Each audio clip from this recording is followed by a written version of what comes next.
teachers, it's your boy here, teacher Lucas. In my latest video, I talked about what was the best way to plan your exchange.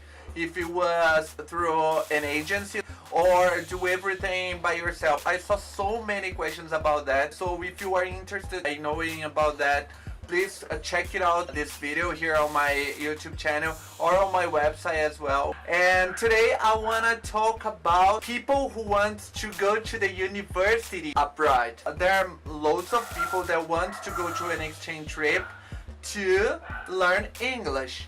But also we have people that already speak English. According to a Brazilian website called terra.com, only 5% of the Brazilian population can speak English. And out of this 5%, only 1% is fluent in English. So it hasn't changed a lot. If you are part of this 1% that can speak English, or if you are in this range of 5% that can speak English and you feel ready to go abroad, to go directly to a university, you need to be ready. That was kind of my case. You may know that before I left Brazil, I had already studied English. I had a bit of knowledge. I finished all the course here, 6 years studying.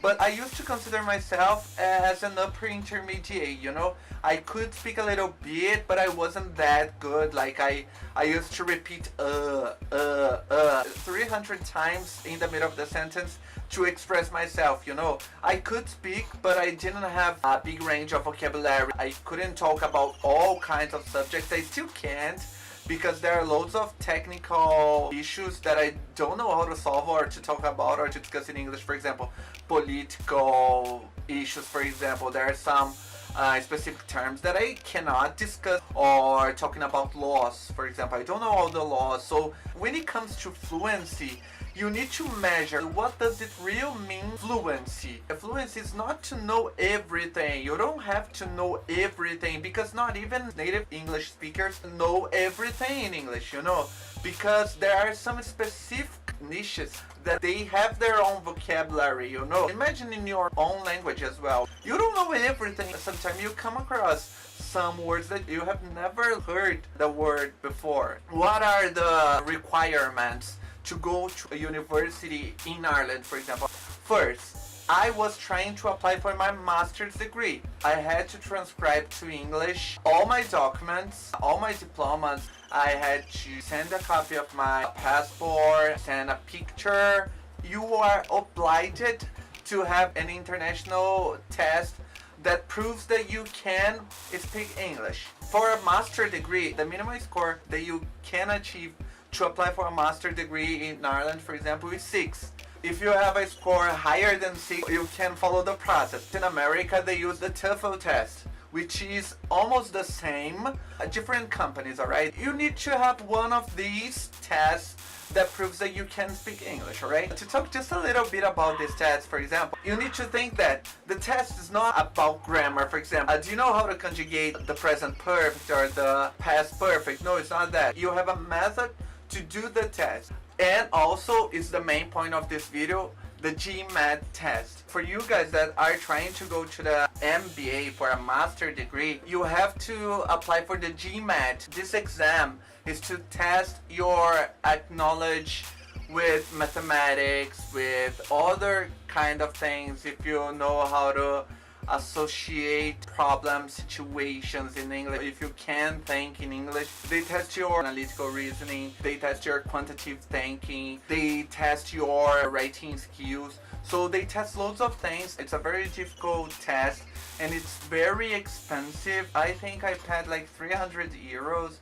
I'm not sure, but 200 and something, 300 euros, it's around that. Without it, you cannot apply for a master degree. There are some specific courses, most of them in all the business areas, you are obliged, I know. I'm not sure about other courses, but you need to keep in mind that if it's not the GMAT, they will require you other kind of test that is specific to your area. This is one of the tests that I failed, so I couldn't apply for some scholarship because I haven't had the GMAT. This is something that I'm planning on doing again because I want to apply for masters on my future abroad.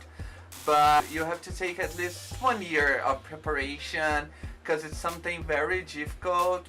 But if you are just thinking to go to the university, that's kind of easier, you know. The university is in Ireland, it's around 11,000 euros. This for a master degree. For university, it's around 7,000 euros. I didn't go straight to try to apply for a university or for a master degree. First, I wanted to get in touch with the English. I went for my exchange trip normally just to learn a little bit more of the English, and then to apply for the test. You have to put in your mind that it's not that easy. Imagine that to go to a university in your country is not easy. Imagine abroad. Basically, you need to take at least 7. It's very good for you. You already have a very good English. And there are loads of tests for free in the internet, so you can put on Google and try to one at least and see what is your score. You are tested in the listening, the written part, in the reading, in the speaking, the GMAT, the analytical, the quantitative. You have to know how to write an argumentative test, how to write an essay, because an essay is not an argumentative test. So you need to know the difference between one and the other in the words, and how to analyze graph charts, because you will have some charts to analyze and to write about it. If you haven't left Brazil yet, if I were you, I would transcribe all my documents to the English here in Brazil, and you already take with you, because otherwise you need to rush a lot when you need this. Sometimes you are running out of times, and sometimes up here some scholarships that you could want, but you